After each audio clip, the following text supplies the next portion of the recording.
Thank you, Chair. Brothers and sisters, we've just heard some powerful commentary on the need to address the lack of investment in manufacturing in this country. We know that that's going to be the driving force behind any kind of economic recovery. But I'm going to kind of take us back full circle, back maybe 4 years. I recall at a conference in 2009, Larry Elliott, the economics editor of The Guardian, gave an address to a conference entitled Capitalism in Crisis. His analysis presented with great clarity the cause and effects of the crash, together with the abject failure of the capitalist agenda, and in particular the structural failings of the banking system. We had a fantastic presentation from Anne Pettiford this morning. A number of us handbagged her during the break, just brimful of questions about the kind of coherent way forward in terms of addressing these problems. There were some interesting insights as well into why they've pursued this agenda. It's not an accident. It's not an accident. And we were all led to believe that it was just some rogue traders and some rogue assets out there that crashed. Quite clearly, it was slightly more sinister than that. Prior to the crash, banks expanded their balance sheets, took huge risks in search of profits. New products were created, and again, I'll refer back to Anne's presentation, based on ever riskier mortgages and packaged. This is the thing, they were packaged as secure investments. On this, in retrospect, I do feel that the role of the ratings agencies may well merit scrutiny, looking back. Particularly given the serious effect that credit ratings can have on national and household accounts.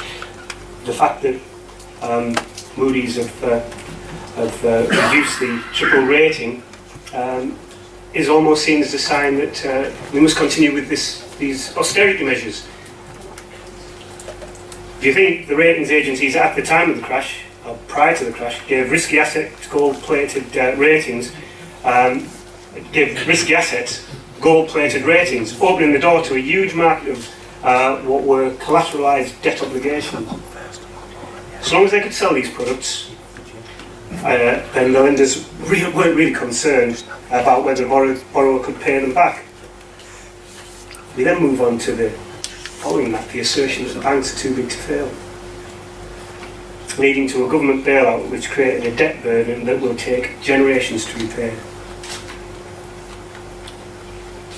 4 years and a general election later, what has been done to prevent a repeat of this crisis? There's already concerns that the banks are starting to slowly recover. And within that recovery, the city has begun to adopt a back-to-business attitude, with little evidence that the sufficient measures are being taken to ensure that the next economic recovery is better balanced than the last one. Isn't that a lesson of the past? Isn't that a lesson of history? Unless urgent action is taken, the banking crisis will certainly not be the last of its type. That is a fact. You would think that after the disastrous result of the strategies which led to the 2008 collapse, that there would be general agreement regarding the need to introduce measures to prevent such a catastrophe in the future. However, when we consider that a proportion of the UK taxpayers' rescue money went into the private pockets of bank executives in the form of bonuses, it's little wonder that leading bankers are opposed to regulatory reform within their industry. The Independent Commission on Banking, chaired by Sir John Vickers, published a recent report advocating a separation of the bank's retail activities from the casino, high-risk operations of investment banking. However, this measure would still allow banks to transfer capital between each side effectively allowing them to continue to invest depositors' money in high-risk activities. I'll give an example of what that seems like to me. That when I'm out and about on the tube, I know there's pickpockets operating, so I move my money from this pocket to that pocket. All we do is switch hands. So it's not a strategy. It's not a robust strategy. Why the Commissioners have backed down from a clear break, preventing investment banking and retail banking from remaining within the same institution, is open to debate. Perhaps it was due to threats from organisations such as Barclays and HSBC to move the operations out of London. A little bit more of that, the sort of sabre rattling that they've done in the past. They're saying that if regulation is draconian, they can't do business in the city. Well, they use the word draconian. We would prefer to use the term robust. At any rate, it's quite clear that to me and to others that the public moans and objections of the banks mask the private belief that they've gotten off lightly. Paul Volcker, the former chairman of the US Federal Reserve and the architect of the Volcker Rule, which forms part of the Dodd-Frank reform bill in America, says as much, believing that this idea of ring-fencing Britain's banking operations will not protect taxpayers in the event of another financial crisis.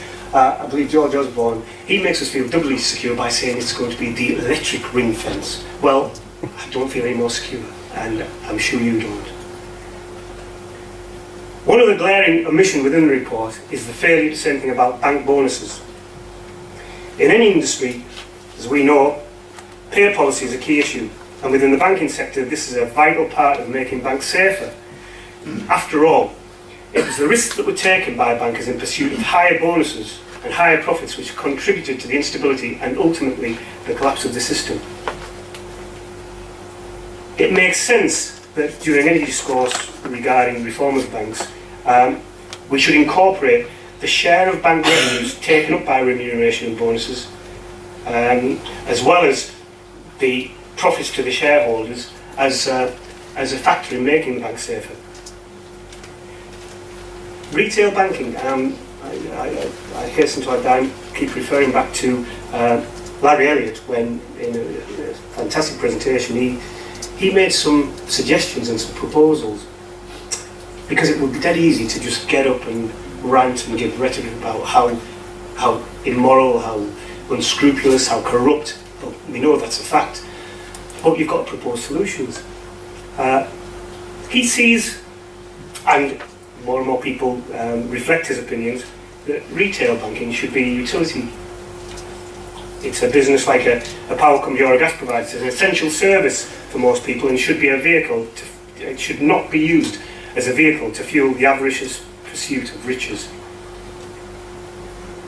The Commission should look to break up the banks so that taxpayers can utilise and support the retail branch networks while allowing the investment or casino operations to fail should there be another crisis. Ultimately, as Anne has pointed out, and complementary to the motions that have been presented, banking reform alone is only one component in addressing economic recovery. Over-reliance on the money markets has been a weakness as far as economic policy is concerned for a number of years leading up to the crisis.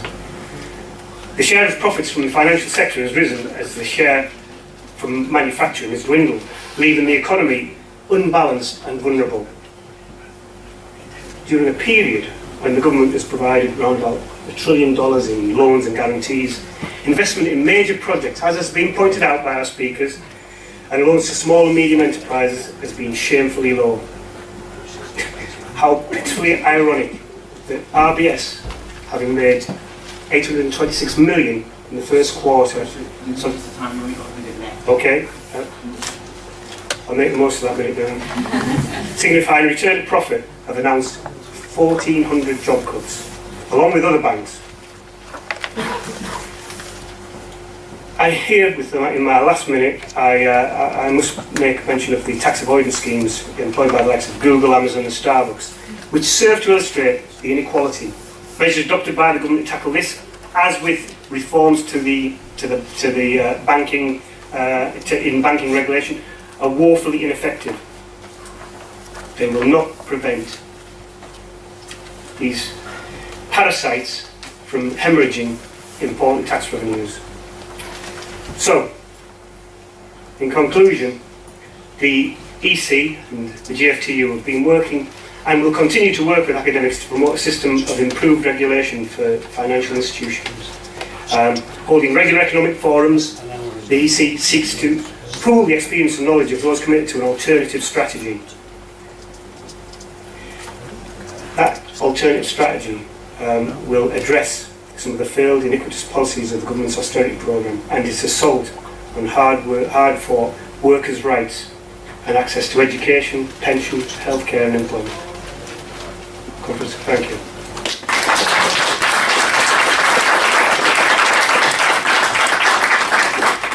Thank you, Oshor. Are there any questions or comments on this section of the report? Can I just say, in the interest of time, can you please keep it very brief? Thank you.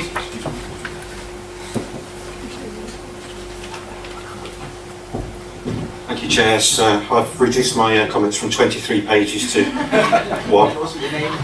Ian Waddle from Unite the Union. And it's just a brief comment. I mean, clearly we've had a long debate about manufacturing this afternoon, some very important points put forward, not least by my own union.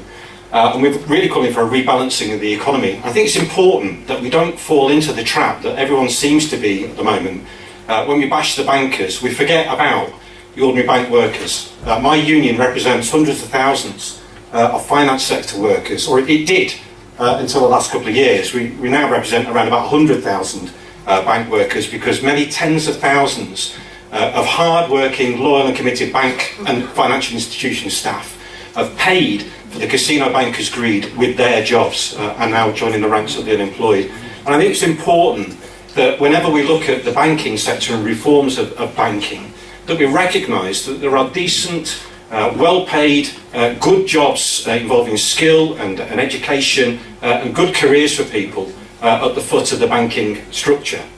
It's a very unfortunate fact that the worst excesses in terms of boardroom salaries on the multipliers of the lowest salary compared to the highest salary are at their worst in the banking sector. So clearly it needs to be reformed. But please, it's just a plea. Don't forget about the bank workers. It's a critical sector of the economy. Members working there, it's important that we recognise their contribution. Thank you.